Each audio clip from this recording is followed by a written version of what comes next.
ఇకపై మీకు ఇష్టమైన ఫేవరెట్ సీరియల్స్ యొక్క ఫుల్ ఎపిసోడ్స్ యూట్యూబ్లో అందుబాటులో ఉండవు. కేవలం సన్నెక్స్లో మాత్రమే ఫ్రీగా చూడొచ్చు. లేదంటే వేరే దారి లేదు.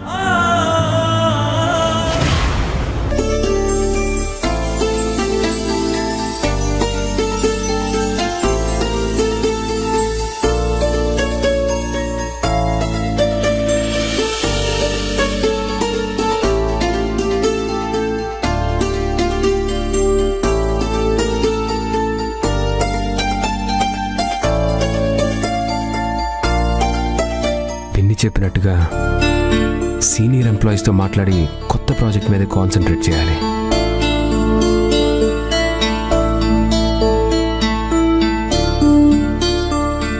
మూర్తి గారు, మహేంద్ర గారి టీంతో కొత్త ప్రాజెక్టుకి సంబంధించిన మీటింగ్ అరేంజ్ చేయండి. అలాగే సార్.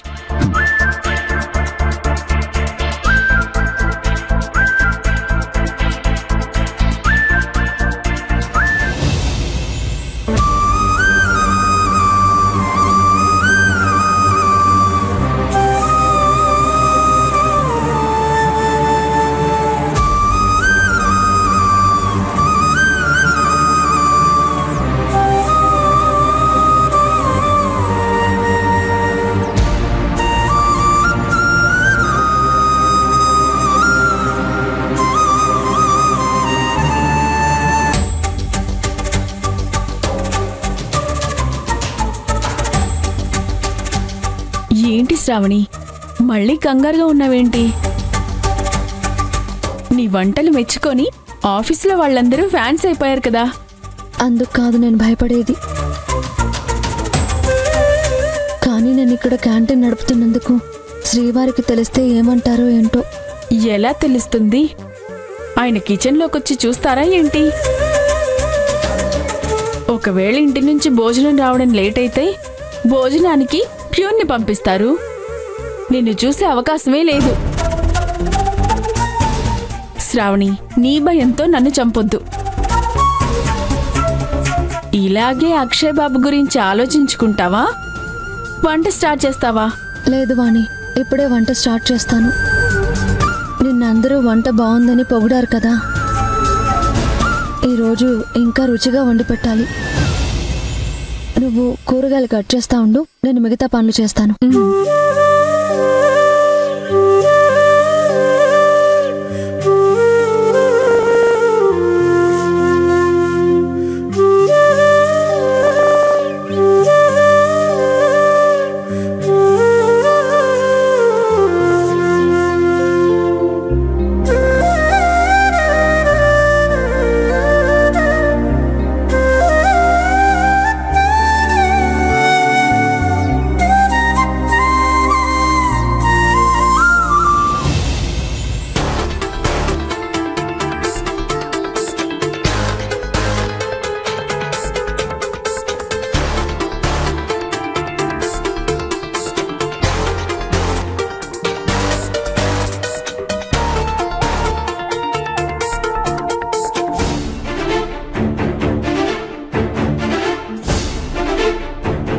అక్షయ్ కొత్తగా స్టార్ట్ చేయబోయే ప్రాజెక్ట్ గురించి నాతో మాట్లాడతానని చెప్పి వీళ్ళతో మాట్లాడుతున్నాడేంటి?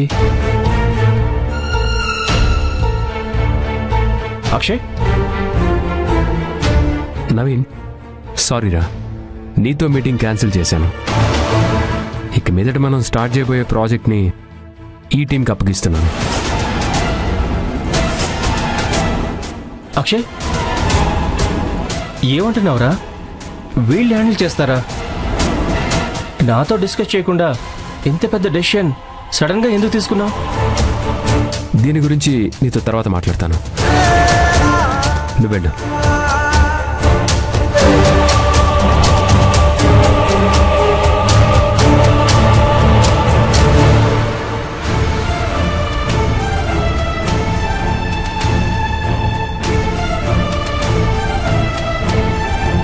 అసలు ఏం చేస్తున్నాడు ఈ అక్షయ్? వాడికి ఏమైనా అర్థమవుతుందా? అక్కడున్న వాళ్ళందరూ అత్తయ్య మనుషులు. నాకు తెలిసి వాళ్ళకి ప్రాజెక్ట్ అప్పగించమని అత్తయ్య చెప్పుంటుంది. వీడు ఇంద్రాణి అత్తయ్యని నమ్మినంతకాలం ఆవిడ చేయాలనుకున్నవన్నీ వీడిని అడ్డం పెట్టుకుని చేస్తూనే ఉంటుంది. వెనకాల ఎంత కుట్ర జరుగుతున్నా అక్షయ్కి నిజం చెప్పలేకపోతున్నాను. అంతా నా కర్మ.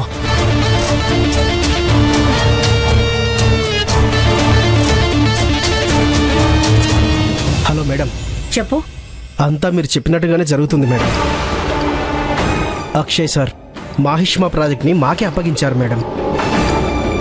అంతేకాదు మేడం, ఈరోజు ఆయన ఈ స్థానంలో ఉండటానికి మీరేనని మీ గురించి చాలా గొప్పగా చెప్పారు మేడం. సరే మహేంద్ర, నువ్వు ఇలాగే అక్కడ జరిగేదంతా గమనిస్తూ నాకు అప్డేట్ ఇస్తూ ఉండు. అలాగే మేడం. సరే.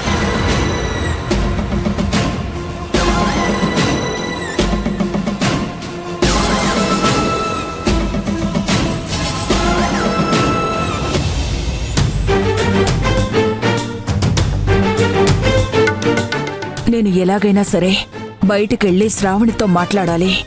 ఈ సమస్యలన్నిటికీ పరిష్కారం శ్రావణి మాత్రమే చూడగలదు. తనకి నచ్చజెప్పి ఇంటికి తీసుకురావాలి. కానీ శ్రావణి నా మాట వింటుందా? తను ఇక్కడికి రాకపోతే ఈ రాక్షసులు విచ్చలవిడిగా రెచ్చిపోతారు. ఏం చేయాలో అర్థం కావట్లేదే. ఉన్న సమస్యలు చాలదన్నట్టు ఈ ఇంద్రాణి రోజుకో నాటకమాడి అక్షయ్ని నమ్మిస్తుంది. శ్రావణి ఇంటికొస్తే అన్నీ సర్దుకుంటాయి. కానీ దానికి అక్షయ్ ఒప్పుకోడు. శ్రావణి గురించి అర్థం చేసుకోలేకపోతున్నాడు. ఏం చేయాలి? అక్షయ్ వెళ్ళి శ్రావణిని పిలవడు. అసలు శ్రావణిని ఒప్పించడం ఎలా?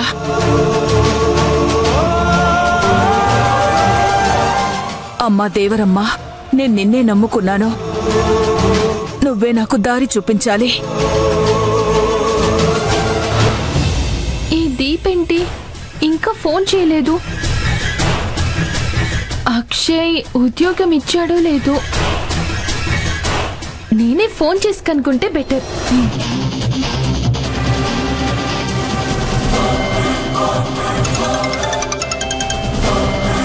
చెప్పు సంధ్య. జాబ్లో జాయిన్ అయ్యావా? అక్షయ్ ఏమన్నాడు? జాబ్ లేదు, ఏమీ లేదు. ఇంతవరకు కనీసం ఫోన్ కూడా చేయలేదు. అక్షయ్ నన్ను ఉద్యోగంలో జాయిన్ చేసుకోవడానికి ఆలోచిస్తున్నాడేమో అనిపిస్తుంది. అలాంటిదేం లేదు దీపా. నేను చెప్పాక అక్షయ్ ఒప్పుకొని తీరుతాడు. ఒకవేళ కాదంటే తనని ఎలా ఒప్పించాలో నాకు తెలుసు. కాసేపు ఆగి ఫోన్ చేయి. ఇదిగో, నువ్వు ఫోన్ చేయకపోతే నేనే ఫోన్ చేసి అక్షయ్తో మాట్లాడతాను. అయినా నువ్వు ఫోన్ కోసం ఎదురు చూడడం ఏంటి? డైరెక్ట్ గా ఇప్పుడే వెళ్ళు. ఇప్పుడే వెళ్ళి కలవాలా? ఇలాంటి పనులు వెంటనే చెయ్యాలి దీపా. అక్షయ్ ఎక్కడున్నాడో తెలుసుకొని నేను ఫోన్ చేస్తాను. ఎందుకైనా మంచిది నువ్వు ఆఫీస్కి దగ్గరలోనే ఉండు. సరే, అయితే నేను ఇప్పుడే వెళ్తాను.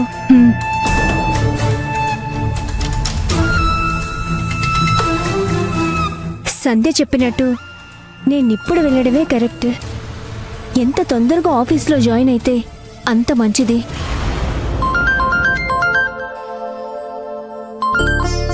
చెప్పండి పిన్ని.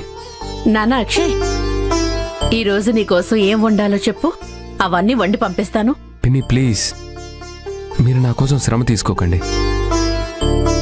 నేను ఇక్కడే క్యాంటీన్లో భోంచేసేస్తాను. పర్లేదులే నాన్న, నీకోసం వండి పంపిస్తాను. రాత్రి ఎలాగో వస్తాను కదా, మీ చేతి గోరుముద్దలు తింటాను. దాంతో నా స్ట్రెస్ మొత్తం పోతుంది.